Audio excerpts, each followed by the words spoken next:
The upcoming licensed and original chapters have been delayed because Dead by Daylight is promising to finally fix some bugs that have been plaguing the game. But here's the thing, this isn't the first time we've heard this song and dance, so some people are a little skeptical. Dead by Daylight just released the beta of Play While You Wait, which is awesome. Well, that's if it worked properly. A popular Dead by Daylight content creator has privated a lot of his videos after getting some insane threats, showing once again people take this game way too seriously. All that and more, but now it's time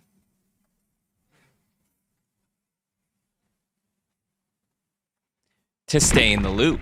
I'm looking a little bit presidential today. So I'll quote a famous president: "Fool me once, shame on you. But if you fool me, I can't be fooled again." For those who don't know, that's a quote from our great president, Benjamin Gates. And this quote is how I kind of feel about Dead by Daylight and some of the promises that they make. Dead by Daylight has just delayed all of their content to fix some bugs. Bugs that, mind you, should have been fixed months ago. And I'm gonna delay this video to talk about today's sponsor. If you've watched this channel for a while, you know I love to do giveaways. The issue is it's hard to find a reliable site where I can get my gift cards to give away. Well, that was until I found Eldorado.gg.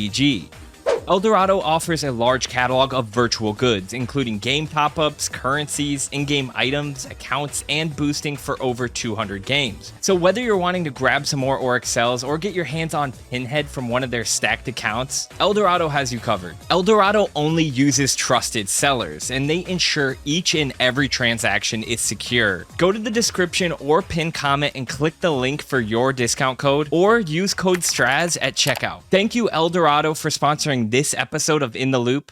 Now back to the video. So Dead by Daylight has delayed their upcoming content in order to fix some bugs, which is a win. But the issue is, like, this isn't the first time they've said this. They came out earlier in the year and they were like, oh, we're gonna do a quality of life chapter. They were trying to get basically everything fixed before the release of Springtrap because a lot of new players were gonna be coming into the game. When they announced that, everyone was hyped. Everyone's like, okay, time for the bugs to be fixed. And then as all the new players come in, it'll be a really smooth experience and it'll be great. It'll be great for the health of the game. Now fast forward to August and it feels like the game is in like the buggiest state it's ever been in. So when they announced that they're going to be pushing off their content, and that's a big deal. I mean, they're pushing their November licensed chapter all the way to January.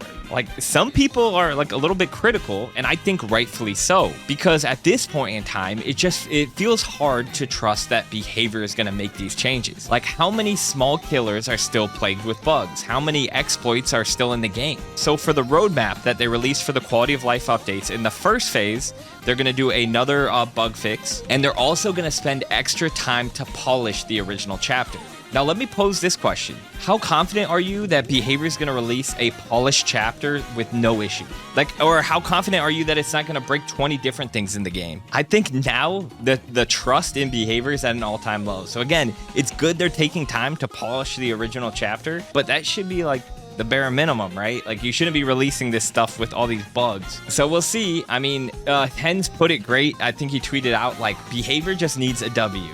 Like, I'm not expecting them to be perfect, but like, let's start putting some good releases together. Like, if they have a good original chapter release, I think they'll start to build up some momentum and start kind of building that trust back. In phase 2, they mentioned they're going to postpone the November chapter all the way to January. They're going to focus on the winter event. They're going to be fixing high priority killer issues, which I'm not really sure what that is. It's probably bugs, if I were to guess, for some killers. They're going to focus on the gameplay for Michael Myers. That's a bit confusing to me. Like, is this the Myers rework? I feel like they would have just said Myers rework if that's what they were doing. Maybe they're just like, maybe they're just gonna rework his add-ons or something. That could be a possibility. Then finally in phase 2, slugging, tunneling, and camping update. Like, okay, maybe I'm a little biased as a killer, but like, do we really still need that? I mean, Survivor's got conviction. Can we just give them that, call it a day? Pack it up. I know they were going to try out like a base kit Unbreakable Tenacity thing in Chaos Shuffle, and again, it wasn't exactly Unbreakable. It was like a slower version of Unbreakable, but they kind of nixed that, and I was kind of hoping it just stayed that way. Like, we didn't really continue to address this. But yeah, so that's phase 2, and then phase 3 will include an MMR rework, prestige rewards, which are most likely not skins, but I hope it's not just like a badge. Like, I could care less about a badge. And then perk previews in matches. They kind of slightly brought that up. They said something about how they didn't want to show it in the lobby, but wanted to show it to people in game so they didn't dodge lobbies. I mean, it's interesting, but I would hope that they could implement that maybe a little faster than February of 2026. So again, this plan itself like isn't a bad plan, but they just need to execute on this plan because again, it feels like we've been told this before, that they were gonna fix the bugs in the game. They were gonna make it play smoother. And then here we are in August where it's super buggy. We don't trust behavior. They keep on telling us sorry, but it's like, you know, actions speak louder than words. I feel like at this point it's a toxic relationship and behavior keeps cheating on me and expects me to keep taking them back. And at what point, you know, at what point do I just, you know, key their car and slash their tires? You know, that's where I'm at. And speaking of issues, the new 2v8 mode is chock full of them. Look, they released the brand new Play As You Wait feature, which is a super cool feature. The idea behind it is that killer queue times, when they're long, you can queue up for a survivor game while waiting. And then once you play that survivor game, you come out and you're on the top of the queue for the killer queue, so then you can just jump into a killer game. For all my killer mains out there, you know the struggle of these long queue times. And me personally, I would never even play killer in 2v8 because it just didn't feel worth it to wait 20 minutes for a game, and sometimes those games end like super fast. So Play As You Wait, super cool idea. You know, when it works, it seems to be great, but the release of it was an absolute mess. So when it came out, it wasn't working at all. And then people were saying like you have to wait 15 minutes for it to work, but people were waiting 15 minutes. It was popping up for some people, but it wasn't working for others. There were some people saying you had to back out of the game completely and then go back in, and you had to do that every time. But obviously, like, you don't want to have to do that every game. And then there was even a point where 2v8 just had completely crashed. And I know they gave out the 5 million blood points to smooth things over, and I think it crashed again even after that. And to my knowledge, things seem to be running a lot smoother now. Like, the play while you wait seems to be working, and queue times are shorter for everyone, and 2v8 is like functioning, like you can actually get into a game, which is cool. But it's just like the fact they released it with that many issues, it's like, come on guys, especially with like all the eyes on them and all the pressure. And I know what they're gonna say, it's like, oh, it's a beta, and I get that a beta is not like the final product, but like, I don't know, like but like, read the room. I don't know. It was a bad look. It was absolutely chaotic. I'm thankful for the 5 million. I'm never going to turn down 5 million blood points. But yeah, you just hope for a smoother launch. But it seems to be working now. Like, I'm excited to jump into 2v8. I'm excited to try out some fun combinations of different killers. But a combination that I'm not enjoying is Conviction and Soul Guard. Conviction's a very controversial perk. I'll just tell you that. Like, if you go on Twitter, people are fighting each other over this. They're like, you know, don't slug idiot, don't slug bozo. Killers are like, it's hard, it's like, it's really quick. Conviction works very fast. Like, it's, even if I'm not slugging, Conviction can still work. And I'll admit, you don't see Conviction a ton, but I've run into it maybe 3 or 4 times, and it's always like burn me. Conviction is so nasty, especially if you run up against Conviction and Soul Guard. So for those who don't know, Soul Guard gives you endurance when you recover from the dying state. So there's like all these insane clips going around on Twitter right now of people, especially in the end game, picking themselves up with Conviction, and then the killer goes to hit them, and then they have the endurance from Soul Guard, and then they're able to either just run out the exit gate or go find Hatch, or maybe a teammate comes over and then starts body blocking, whatever it may be. But it's just like a really overpowered combination, and I've been cooked by this before.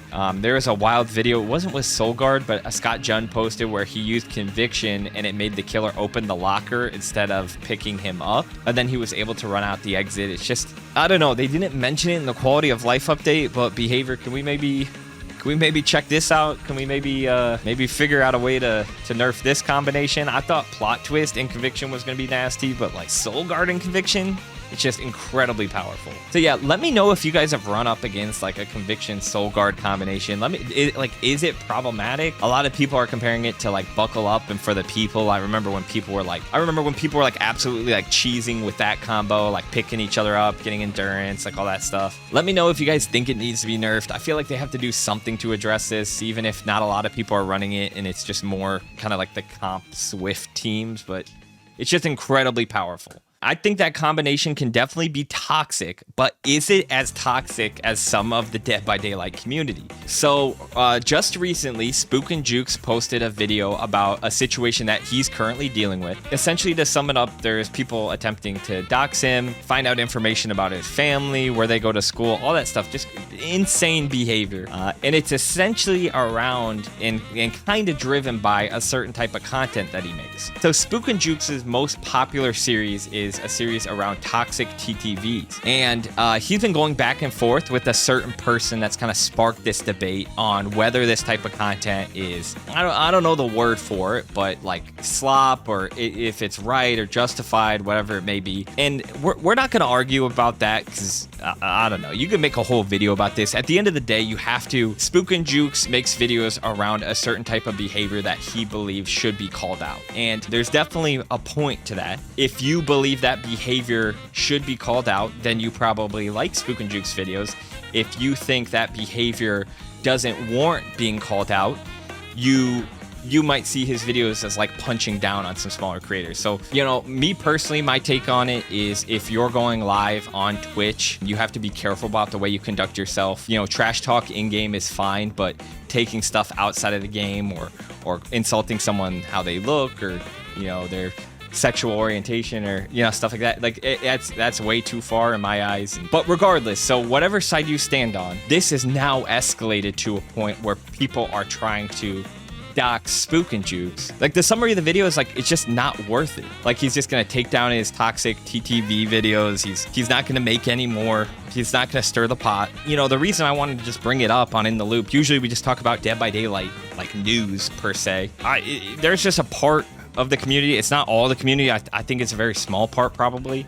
That's just like kind of insane. And there's a lot of people on Twitter, and it's not even the person that Spook and Jukes is like necessarily like has been fighting with, but there's like people subtweeting on Twitter, man, what goes around comes around, like finally he's getting karma, like all this stuff. And it's like just like taking weird victory laps. I mean, and from their eyes, they're like, hey, he makes these videos talking about certain creators, and that farms negativity towards them. And I know, you know, Spook and Jukes says he tries to cover up the names, but some people are crazy, and they still are able to find out who he's talking about. But again, I mean, this is all around content, and yeah, it just gives a really weird vibe, and kind of like an ominous vibe of like, this is where we are. This is where the Dead by Day. This is like what the Dead by Daylight communities come to. It's like people trying to dox each other, and some people are now like on Twitter taking victory laps, while others are like, well, you didn't care when so and so gets doxed, and it's like, I don't know. We probably just shouldn't dox anybody. I'm kind of just rambling, but I wanted to bring it up. I felt like it was worth talking about. I feel bad for Spook and Jukes and his family. I feel bad for anyone that has to deal with like doxing over like Dead by Daylight. Like, I don't know. It's just a game. Like, imagine getting doxed over like chess. Yeah, weird stuff. Kind of serious note to end on, but I don't know. Hopefully everyone is okay from this. Hopefully Dead by Daylight can get it together. They've had a lot of missteps recently. If you want to see the video I made about their live stream and the mess that was, you can watch this video right here.